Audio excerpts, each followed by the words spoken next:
అద్వితీయుడు, అనంత స్తోత్రార్హుడు, alpha omega అయిన మన ప్రభు అయిన యేసుక్రీస్తు నామంలో అందరికీ వందనాలు.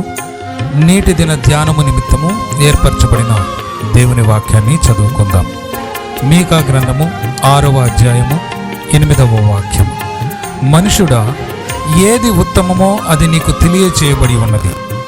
న్యాయముగా నడుచుకొనుటయు, కనికరమును ప్రేమించుటయు, దీన మనసు కలిగి దేవుని ఎదుట ప్రవర్తించుటయు ఇంతే కదా యెహోవాని అడుగుచున్నాడు. మన జీవితం నుంచి దేవుడు ఏం ఆశిస్తున్నాడు అనే ఒక పెద్ద ప్రశ్నకు ఒక చక్కటి జవాబే ఈ వాక్యం. ఇశ్రాయేలు దేశం అంతటా సామాజిక అంతరాలతో నింపబడిపోయిన రోజులవి. ఎటు చూసిన లంచగొండితనం, నిరుపేదలను దోచుకోవడం, ధనవంతులు పేదల్ని అణిచివేయడం, న్యాయాధిపతులు లంచాల మత్తులో అన్యాయపు తీర్పులను వెలువరించడం, యాజకులు కూడా ధనము కోసం ప్రార్థనలు చేయడం, మొక్కుబడిగా మారిపోయిన భక్తి వంటివి రాజ్యమేలుతున్న రోజుల్లో దేవుడు తీర్పు వారి మీదకు రాబోతున్న తరుణంలో దేవుడు తన ప్రజలకు తన తీర్పును వెల్లడి చేస్తున్న సందర్భమే ఈ అధ్యాయం. దేవుడు తన ప్రజలను ఇలా అడిగాడు, మీకు నేనేం తక్కువ చేశాను? ఐగుప్తు నుంచి మిమ్మల్ని విడిపించాను, దాసగృహం నుంచి మిమ్మల్ని బయటికి నడిపించాను. మోషే, అహరోను, మిర్యాము, బిలాము ఇంకా అనేక మంది నాయకుల ద్వారా మిమ్మల్ని క్షేమంగా నడిపించాను. అనేక ఆశ్చర్య క్రియలు, అద్భుత కార్యాలు మీ ఎదుట నేను చేశాను. మీరెందుకు ఇలా దారి తప్పిపోయారు?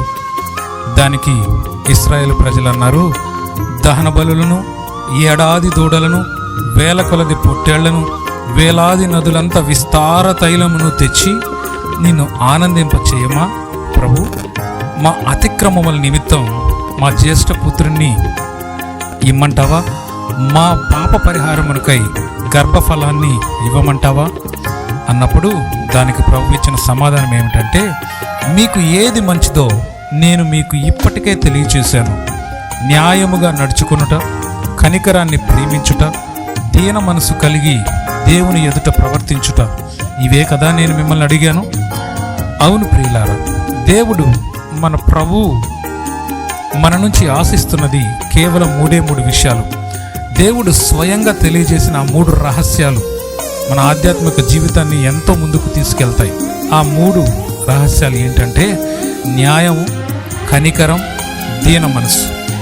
మొట్టమొదటిగా సామెతలు 21వ అధ్యాయము 3వ వాక్యంలో, నీతి న్యాయమును అనుసరించి నడుచుకొనుట బలులర్పించుట కంటే యెహోవాకు ఇష్టం అని రాయబడింది. దేవుని దృష్టిలో న్యాయం అంటే దేవుని ఆజ్ఞలను పాటించడం, బలహీనుల్ని, అణిచివేయబడిన వారి పక్షాన నిలబడడం, వారి పక్షాన పోరాడడం. కీర్తనలు 82:3వ వాక్యంలో, పేదలకును తల్లిదండ్రులు లేని వారికి న్యాయము తీర్చుడి అని అంటాడు.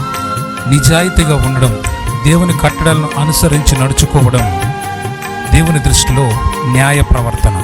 రెండవదిగా కనికరాన్ని ప్రేమించాలి.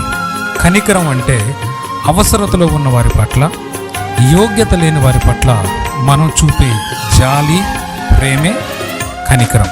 నిన్ను వలె నీ పొరుగు వానిని ప్రేమించుము అని ప్రభు తాను బ్రతికిన కాలంలో ఇచ్చిన ఆజ్ఞను బట్టి మనము సాటి సహోదరుల పట్ల కనికరాన్ని కలిగి ఉండాలి. విలాప వాక్యములు 3వ అధ్యాయము 23వ వాక్యంలో, ప్రభువుకు మన ఎడల అనుదినము నూతనముగా వాత్సల్యము పుట్టుచున్నది, ఆయన కనికరము చూపువాడు. అలాగే కీర్తనలు 103:8 అంటారు, యెహోవా దయాదాక్షిణ్య పూర్ణుడు, దీర్ఘశాంతుడు, కృపాసమృద్ధి కలవాడు. మనకు ఏ యోగ్యత లేనప్పటికీ, పాపంలోనే మనము పడి కృంగిపోతున్నప్పటికీ, అవసరంలో మనం ఉన్నప్పుడు ప్రభువు మనల్ని ఎలాంటి కండిషన్ పెట్టకుండా ప్రేమించాడు. కాబట్టి ఆయన కనికర పూర్ణుడు. ఆయనకు కలిగిన ఈ కనికరాన్ని మనం కూడా కలిగి ఉండాలి. మూడవదిగా దీన మనసుతో కూడిన ప్రవర్తన దేవుని ఎదుట మనం కనపరచాలి. గర్వం, అహంకారాన్ని విడిచి మనల్ని మనం దేవుని ముందు తగ్గించుకొని సమర్పించుకోవడమే దీన మనసుతో కూడిన ప్రవర్తన. దీన మనసు అంటే దేవుని చిత్తానికి లోబడాలి, దేవుని మీద పూర్ణ హృదయముతో ఆధారపడాలి, దేవుని మీద ఆనుకోవాలి. ఎందుకంటే ఆయన ఎంతైనా నమ్మదగినవాడు.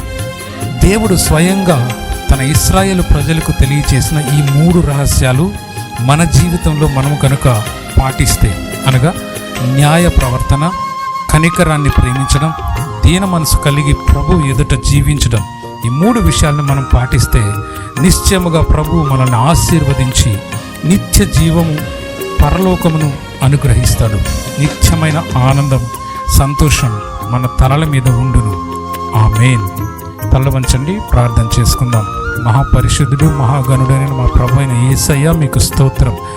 న్యాయముగా నడుచుకొనుటయు, కనికరాన్ని ప్రేమించుటయు, దీన మనసు కలిగి నీ ముందు నడుచుటయు, ఈ 3 ఉత్తమమైన మార్గములని మీ వాక్యం ద్వారా మాతో మీరు స్వయముగా సెలవిచ్చిన మాటలు బట్టి మీకు స్తోత్రం. ఈ మాటల్ని మేము మా జీవితంలో అవలంబించి మీరు ఇచ్చే నిత్య జీవమునకు వారసులు ఉన్నట్లుగా, మా జీవిత పర్యంతం ఈ 3 విషయాల్లో మేము కలిగి నడుచుకున్నట్లుగా నీ కృపా సమృద్ధిని మా ఎడల దయచేయమని మా ప్రభువును రక్షకుడైన యేసుక్రీస్తు పరిశుద్ధ నామంలో అడిగి వేడుకుంటున్నాను తండ్రి. ఆమేన్.